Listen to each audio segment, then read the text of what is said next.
Kwon Do-hoon is a cold-blooded, top-tier secret agent. With just a counter-sniper rifle, he can eliminate a target from an unimaginable distance. But once he gets home, he turns into a henpecked, asthma-ridden husband. Just to make his wife smile, he runs shirtless around the apartment complex. His sexy appearance makes even the neighborhood aunties blush. When more and more people start gathering, he immediately puts on a flashy martial arts performance. After that, he greets his beautiful wife upstairs, making sure everyone knows such an outstanding man is already taken. Throughout their 10 years of marriage, whenever there's an important family occasion, Do-hoon always mysteriously disappears.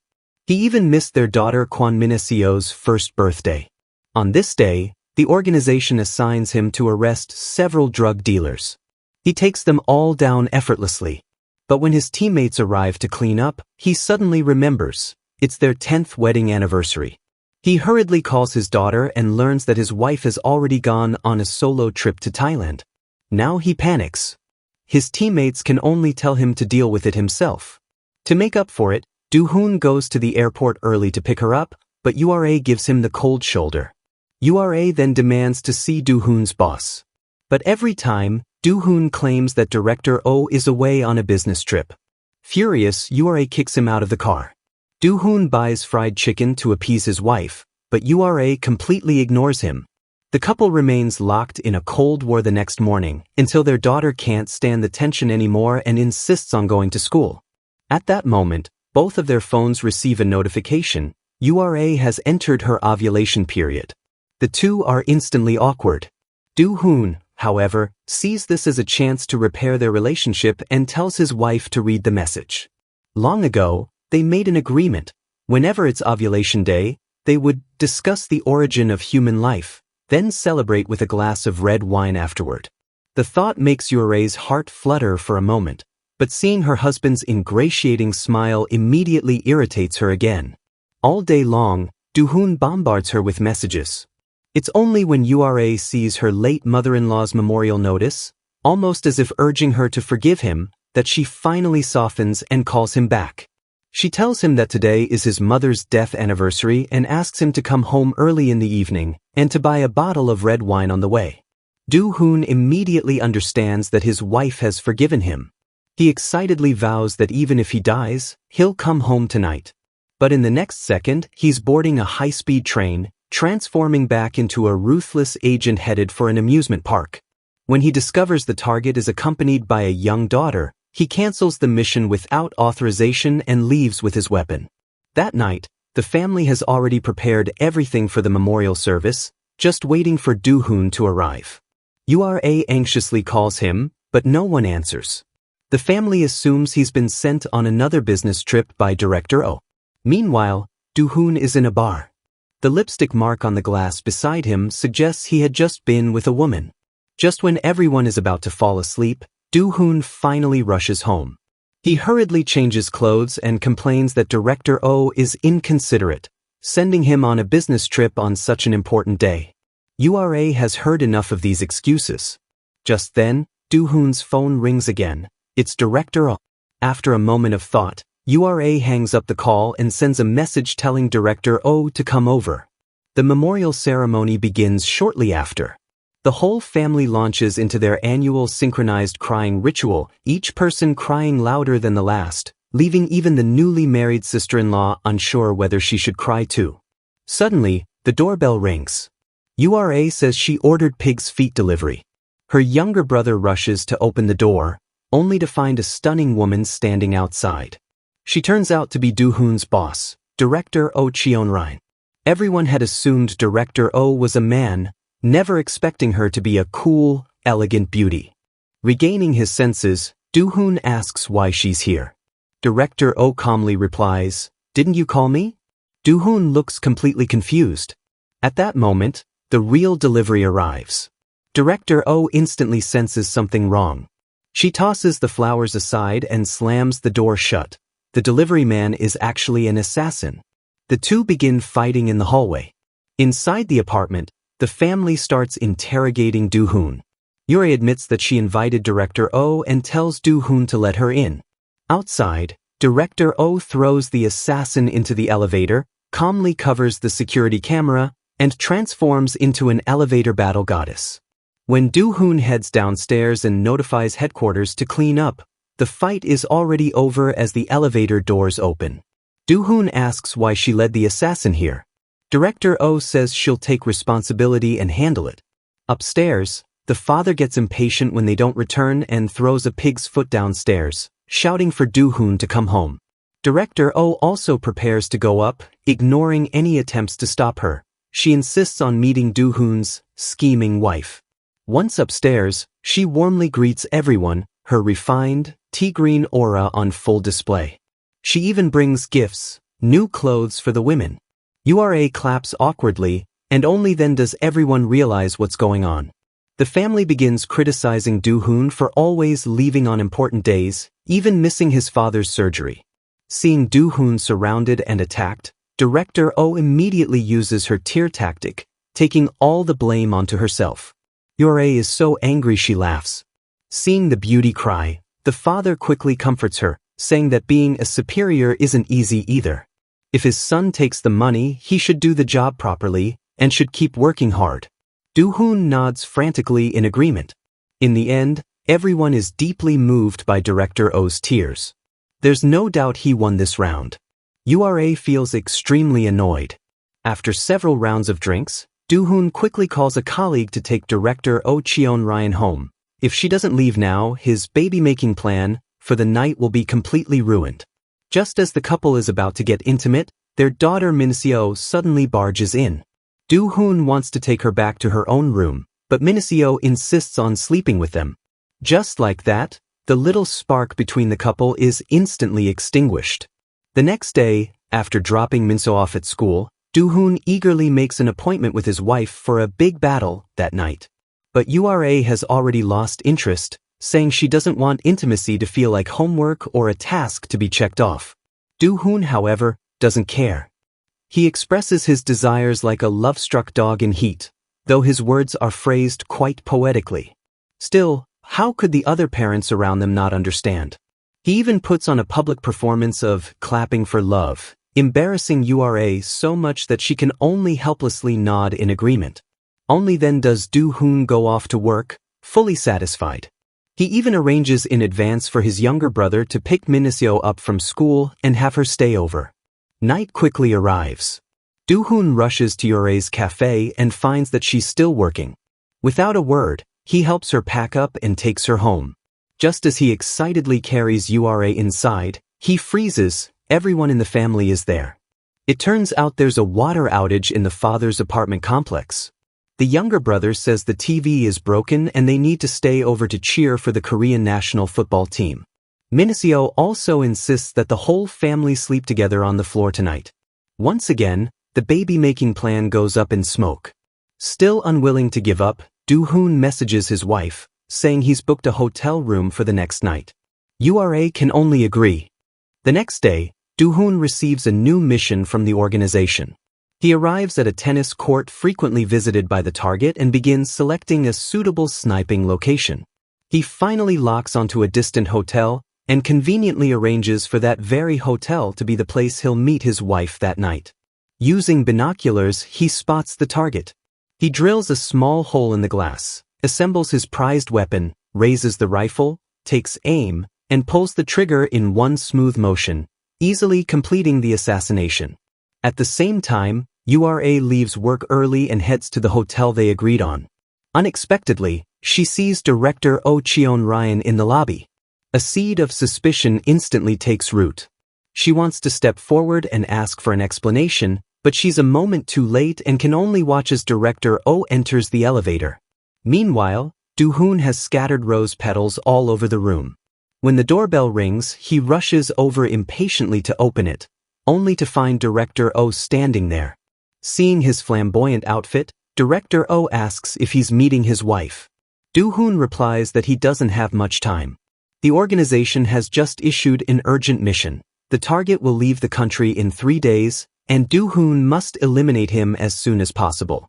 The intel shows the man is involved in cross-border human trafficking, specifically targeting minors. At this moment, URA arrives at the room door. Instead of knocking, she quietly opens it with the keycard. Inside, she hears the two engaged in an intense conversation. Everything falls apart. Do-hoon hurriedly tries to explain, telling her not to misunderstand. Seeing tears well up in Ura's eyes, he asks Director Oh to say something too, but Director Oh is momentarily stunned, unsure what nonsense to say to conceal their identities. Unexpectedly, Ura speaks first, inviting Director Oh to go downstairs for a drink. At the table, she says nothing. The two women keep drinking again and again, until Director Oh truly can't drink anymore and asks how long this is going to continue. She explains that she and Do-hoon are purely colleagues. Holding back her emotions, Ura grabs her glass and lunges forward. Director Oh wants to retaliate but restrains herself. Ura downs another drink, then finally says what's been weighing on her heart. She decides to give Do-hoon to Director Oh, but she is not allowed to take the family with him. Director Oh Cheon-ryan finds Ura's words amusing and decides to tease her a little. She deliberately says that Do-hoon really is impressive. Ura misunderstands, thinking she means that kind of impressive. But Director Oh calmly adds that Do-hoon isn't her type at all. At most, she'd only borrow him if she ever needed to. That remark completely crosses the line. Ura finally snaps and starts yelling at her. Director Oh bursts out laughing and at last explains the truth about her many years of cooperation with Do-hoon. After her sincere explanation, the misunderstanding between the two women is finally resolved.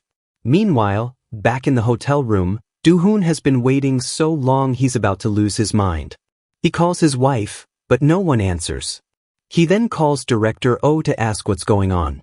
Director Oh calmly lectures him, telling him to cherish Ura.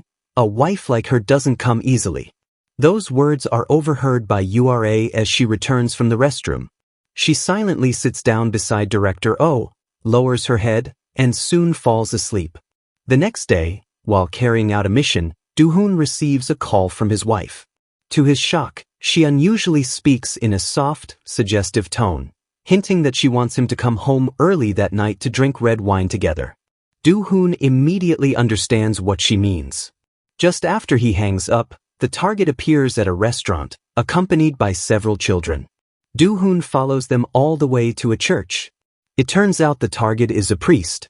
Do-hoon rents a room at a nearby hotel, takes out his weapon, assembles it carefully, and aims at the church from the window. Just as he's about to pull the trigger, a little girl suddenly appears. Do-hoon immediately halts the operation. He doesn't want a child to witness such a bloody scene. After the girl leaves, he aims again. But then his phone rings. Director Oh informs him that the plan has changed. With no choice, Do-hoon packs up and leaves. Not long after, the priest exits the church. A foreign man approaches, raises his gun, and fires a single shot. The priest is killed on the spot. Elsewhere, Do-hoon rushes to watch his daughter Min-seo's stage performance. There, he runs into a foreign friend he hasn't seen in years and invites him over to his house as a guest. Just then, Director Oh calls, saying she's obtained a photo of the assassin who killed the target. When Do-hoon sees it, he's stunned. It's his old friend. He can't believe that someone he's known for so many years is actually a killer. At first, Do-hoon doesn't expose his friend's identity. The next day, Director Oh finishes digging up the assassin's personal information and arranges a backup team to arrest him. At that moment, the assassin is meditating in a park. As he sits down, he sees an incoming call from Do-hoon. He answers, but before he can say a word, a bullet pierces straight through his neck. From a high-rise far away, a female sniper lowers her rifle. And that woman is Do-hoon's wife, Kang Ura. On the surface, she appears to be a gentle, devoted mother. In reality, she is a cold-blooded, merciless assassin. A special bullet ends Do-hoon's friend's life. Afterward, Ura calmly goes to the supermarket to buy ingredients for dinner, seamlessly returning to her role as a housewife. It turns out that when John previously visited their home, he gifted them a special desk lamp. When the lamp is lit, a line of text appears, triggering Ura's memories of a dark chapter from her childhood. By chance, she later notices the emblem on John's body, a symbol belonging to the warrior organization. Ura's eyes instantly turn cold. She decides to eliminate anyone who threatens her family. Director Oh comes to examine John's body. The bullet hole in his neck shocks her. This is the work of a top-tier assassin's weapon. Do-hoon asks who killed his friend, but Director Oh refuses to say and orders him not to get involved. Staring at the fatal wound, Do-hoon's instincts tell him the killer is a true expert. He contacts the intelligence division to request John's full file, but the next day, he unexpectedly receives someone else's information instead. Confused, Do-hoon goes to headquarters to question it, stating that he was only following orders. He knows deep down that Director Oh is behind all of this, but as a professional agent, he chooses to focus on completing his mission first. After several days of surveillance, he discovers that the target lawyer takes a bus every day and always gets off at the final stop. Do-hoon begins searching for a suitable sniping location and calls URA, telling her he'll be working late and that she should eat dinner without him. Coincidentally, URA still has some loose ends to clean up on her side. Meanwhile, Director Oh Cheon-ryan arrives at the hotel where John once stayed. Intelligence reports say that assassins from the Warrior organization always carry a backup phone. But no matter how thoroughly they search, that phone is nowhere to be found. Director Oh orders her team to take the surveillance footage back for review. When they replay it, a suspicious figure appears. It turns out URA had arrived one step ahead and taken the phone. Director Oh also discovers that the safe has been tampered with. She immediately realizes this must be Do-hoon's doing and calls URA, saying she'd like to come over for a cup of tea. At this moment, Do-hoon is assembling his sniper rifle at the ambush point, waiting for the target lawyer to appear. He locks on and takes aim, but the target senses something is wrong. Do-hoon pulls the trigger at once. The bullet shatters the glass and hits the target, yet something feels off.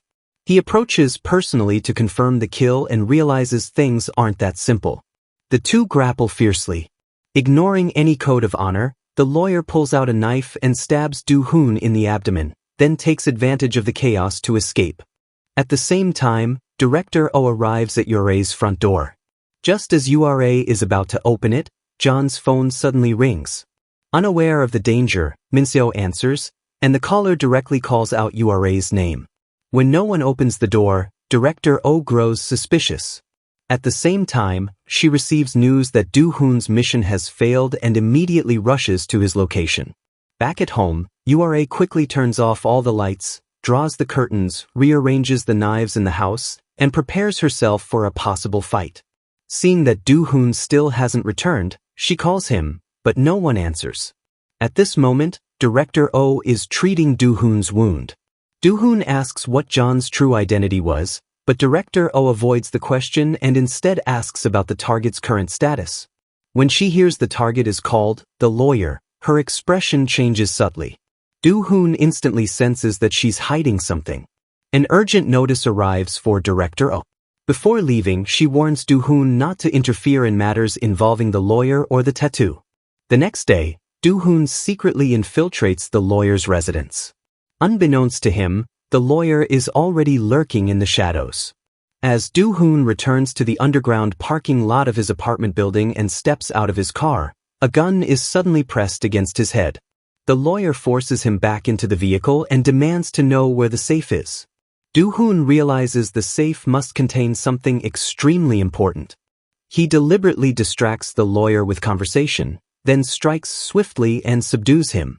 At the exit, Do-hoon's family is waiting for him so they can celebrate his father's birthday together. Unexpectedly, he ignores them completely and drives off, leaving everyone standing there in confusion. Do-hoon ties the lawyer up and interrogates him. After a brutal round of questioning, the lawyer finally reveals the safe's password. Inside, Do-hoon finds a hit list, and to his shock, the client behind the assassinations is Director Oh herself. After further pressure, the lawyer confesses that the person Director Oh wants dead is someone called Xiaoma. Do-hoon confronts Director Oh, trying to extract answers from her, but she remains extremely cautious. He goes back to the lawyer again, only to discover that the man has already been silenced. What Do-hoon doesn't know is that Director Oh ordered the hit. When he opens the lawyer's clothes, he finds no tattoo. With no choice, Do-hoon rushes off to attend his father's birthday banquet. The family celebrates briefly with food and drinks, then he sends them home. Back downstairs, Do-hoon realizes he left his phone in the car and returns to the parking lot to retrieve it. Ura, meanwhile, brings Min-seo upstairs. At the doorway, she encounters an unexpected visitor. The man turns out to be an assassin who trained in the same batch as Ura within the organization. He once had feelings for her, but Ura never spared him. In that world, only by killing the other could one survive. The scar on his face was left by Ura herself. He advances toward her step by step. At that moment, the elevator doors open. Do-hoon's instincts as an agent immediately alert him to danger. Do-hoon immediately grabs Tae-gyo and slams him against the wall, demanding to know who he is. Worried her identity might be exposed, Ura rushes over to stop her husband. When Do-hoon still refuses to let go, Tae-gyo suddenly shouts, "Assassin's wife!" Both Ura and Do-hoon freeze in shock. Realizing there's been a misunderstanding, Do-hoon quickly pulls Tae-gyo into a hug, laughs it off, and warmly invites him into the house as a guest. Upstairs, Ura glares at Tae-gyo with murderous intent. After everyone in the house falls asleep, she quietly approaches Tae-gyo's room holding a pen, warning him to leave her family alone. Tae-gyo says he didn't come to cause trouble. As long as Ura completes the mission John left unfinished before his death, her family will remain unharmed. Ura is torn. Early the next morning, Tae-gyo receives a call from his subordinates and prepares to slip away quietly, only to find Do-hoon's family standing at the door. It turns out they've prepared a welcome ceremony for him, complete with a lavish breakfast. The old man even personally feeds Tae-gyo. The family's enthusiasm overwhelms him. They start with a cross-arm drink to bond, then drag him into making kimchi together. The younger brother pulls Tae-gyo out to buy meat, but Ura quickly insists on going with them. At that moment, the elderly woman cuts her hand. Ura has no choice but to stay behind to treat the wound, growing increasingly anxious. By the time the meat buying is done, the younger brother receives a call and rushes off, casually giving Tae-gyo the door password. When Tae-gyo returns, he finds the house empty. He puts the meat in the fridge, puts on an apron and gloves, and continues making kimchi. For a moment, he almost forgets why he came back to the country, until he realizes he's the legendary king of assassins. If anyone saw him like this, he'd be laughed to death. That evening, Ura returns home to find that her husband and daughter aren't back yet. She calls to ask, only to learn that Do-hoon asked Tae-gyo to pick Min-seo up from school. Ura panics and rushes out, only to see Tae-gyo returning with her daughter. She gently puts Min-seo to sleep, turns on a lullaby to prevent any noise from waking her, then picks up a screwdriver with a murderous expression and walks toward Tae-gyo's room. Inside, Tae-gyo is smiling as he looks at a portrait, drawn by Min-seo and given to him as a gift. Ura charges in and attacks, but after years as a housewife, she's no longer a match for Tae-gyo. He drops a business card and tells her to eliminate a retired assassin named Butterfly. With no other choice, Ura agrees, for the sake of her family. Around the same time, Do-hoon uncovers Butterfly's identity and learns that director Oh Cheon-ryan was trained by the Warrior organization, with Butterfly as her mentor. To make her operation easier, Ura pays out of pocket to send the entire family on a trip out of town. Do-hoon, however, has to stay behind for work. Ura begins tracking Butterfly, mapping out her daily routine and scouting the best assassination point. That very night, she sneaks into Butterfly's home and takes out her special bullet. When Butterfly sees the unique symbol engraved on it, she immediately recognizes Ura as her former subordinate, Agent 27. Ura tells her she will die tomorrow, unless she leaves that very night. But Butterfly refuses. She doesn't want to abandon her family. Ura is deeply shaken by those words. That night, she can't fall asleep. She gently strokes her husband's face, afraid of the day her family might learn the truth about who she really is. Early the next morning, Butterfly gets into Director Oh's car and tells her, "Agent 27 came to see me." Director Oh is stunned, recalling the cold, ruthless girl from the organization. Later, Butterfly stands outside a school, watching her daughter emerge from the gates. Suddenly, a bullet strikes her. From a distance, Do-hoon watches in shock, because he didn't fire that shot. He immediately scans the surrounding buildings for a possible sniper and spots a familiar figure. Adjusting his scope, he freezes. It's his wife, Kang Ura. At the same moment, Ura realizes the sniper watching her is her seemingly useless husband. Both of them stare in disbelief. Ura immediately retreats, packs up her weapon, and escapes.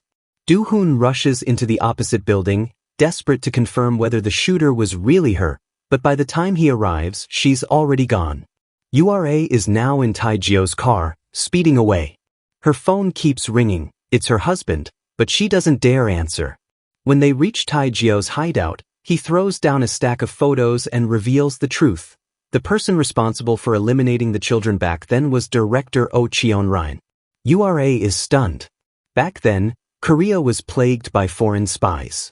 In response, the government secretly created a hunting organization, kidnapping orphans from across the country and subjecting them to brutal, inhuman training. Those who failed were quietly eliminated. Every day consisted of brainwashing and survival training. Later, when a new government alliance was formed, an order was issued to dismantle the secret organization. Its members were hunted down and killed. Unable to bear it, someone secretly let Taijio and Ura escape. After growing up, Taijio returned for revenge. That's why he sought out Ura and told her that the next target was Director Oh. Before leaving, he handed her a stack of documents and told her to take a good look at her husband's real identity. Meanwhile, Do-hoon analyzes the shooting angle and realizes the bullet was not fired by Ura at all. The real killer was positioned elsewhere. At that moment, he receives a message from headquarters. On the assassination list is his wife's cousin. On the other side, Ura hesitates over whether to open the file about Do-hoon. In the end, she can't resist. When she opens the folder, she finally learns the truth. Her useless husband is actually an agent working for a government organization. Elsewhere, Taijio receives a message from a little girl he once protected. Thinking of her mischievous smile, even the king of assassins can't help but laugh. Do-hoon returns home as usual and sees Ura calmly cooking, as if nothing has happened. For a moment, neither of them knows how to face the other. Even their daughter senses something is wrong between her parents.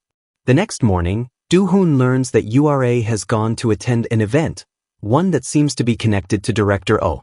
Before leaving, Ura tells Director Oh that she already knows Do-hoon is working for the country, then leaves behind a cryptic remark. Director Oh is puzzled. Suddenly, she recalls the little girl from years ago and finally realizes that Ura is the escaped Agent 27 she once spared. Torn over whether to tell Do-hoon the truth, meanwhile, Do-hoon traced Taijio's phone location through headquarters. He and Ura split up to search. At that moment, Taijio was outside with Miniseo, warming themselves by a fire. He saw a message from Ura on his phone and assumed it was another order tied to family loyalty. Soon after, he received the same message again. Only then did he realize Ura had misunderstood, believing Taijio had killed her adoptive parents. In truth, when Taijio arrived back then, they were already dead. Taijio also noticed a shadow flicker past in the corner, but he didn't go after it. Deep down, he didn't want Ura to be found by the organization. Miniseo then said she wanted fried chicken. Taijio told her to stay put and not run around while he went out to buy food. At that moment, Ura noticed a villa with lights on. She went inside and found her daughter's backpack. Looking through the window, she saw Miniseo in the garden. Yu rushed forward and hugged her tightly. Minno thought her uncle had brought her mother and happily said she had a great time playing today. Ura immediately called Do-hoon and told him she had found their daughter. Not long after, Taijio returned with a box full of food, only to discover that Miniseo was gone. Taegu follows the direction and soon spots Kang Ura and Miniseo in the distance.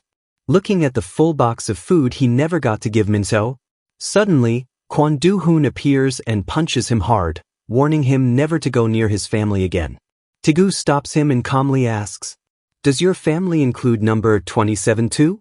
He assumes Do-hoon doesn't know Ura's real identity yet, but the look on his face makes him realize he's wrong. Shock flashes across his expression. Do-hoon sends Min-seo to stay with his brother. There are too many unanswered questions between husband and wife. When the couple returns home, their instincts as an agent and a killer immediately tell them something is wrong. Do-hoon carefully opens the door, and sure enough, 2 assassins rush out. Working in perfect sync, the couple takes them down effortlessly. Do-hoon quickly checks to make sure URA isn't hurt. Just then, the doorbell rings. It's his father. Panicking, they hurriedly clean up the scene. As they hear the old man entering the password, URA slides the partition door shut and pretends it's broken to buy time. When the door finally opens, Do-hoon's father steps inside and sees the house in complete disarray. Do-hoon is taping up the unconscious assassins and secretly calls headquarters to handle the cleanup. In the living room, the father assumes the couple had a fight. Do-hoon fumbles for an explanation and can't come up with anything convincing. URA quickly covers for him, saying Do-hoon learned from his father how to hide private savings. The old man is instantly embarrassed. Seizing the moment, Do-hoon brings out some rice wine and gets his father drunk. Only then do they manage to move the assassins out. The next morning, Do-hoon wakes up to find URA already gone. She's left him a message saying she'll be back once she's taken care of something. URA meets Taegu with a gun, but instead of killing her, she demands to know who the real mastermind. At that moment, URA receives a new order: assassinate Minister Oh. At the designated location, the National Intelligence Service Director and Minister Oh both appear. URA moves to another building and eliminates the hidden sniper. The director signals with his left hand, and a gunshot rings out, but Minister Oh is unharmed. Scanning the area, URA realizes Taegu has been shot. The director signals again, but Minister Oh is still safe. The director's face darkens. It turns out URA had already killed the real sniper in advance. Furious, the director pulls out his gun and fires repeatedly at Minister Oh. URA immediately returns fire, but the director escapes. Thankfully, Minister Oh is wearing a bulletproof vest and survives with only an arm injury. She escorts Minister Oh home and treats his wound. There, Taegu is tending to his wound when the doctor appears. He instantly realizes the organization has abandoned him. Just as the doctor is about to shoot him, Do-hoon arrives and saves him, knocking the doctor down with his gun. Taegu warns Do-hoon that URA is in danger, because the Alliance's final target is URA herself. Do-hoon speeds off to save his wife. URA storms the Alliance headquarters, determined to eliminate every assassin to protect her family. Mid-fight, she realizes she's facing Do-hoon's colleagues. Before they can sort things out, another armed team storms in and opens fire. Outnumbered and pinned down, they're nearly overwhelmed, until Do-hoon arrives. Fighting together, they wipe out the attackers. The next day, Do-hoon confronts Minister Oh and learns the ambush was orchestrated by the director. Determined to end it himself, he prepares to act. Elsewhere, Taegu quietly goes to Min-seo's school, intending to see her just once before leaving. Min-seo notices him immediately. URA watches from a distance and doesn't interrupt. With Min-seo's help, Taegu and URA finally clear up the misunderstanding from years ago. Do-hoon later learns the director has cancelled all public appearances. Protected by powerful figures, he's being smuggled out through a secret water route to Thailand. Do-hoon intercepts him at the port, but only meets one of his men, who threatens him with photos of his family. Forced to choose, Do-hoon lets it go. With everything finally over, Do-hoon resigns and devotes himself to his family. He and URA open a cafe together. They return to Thailand to pay respects to URA's adoptive parents. That night, they sit in the restaurant where they first met, quietly reliving the sweetness of their first love. Steps fade, the echoes call.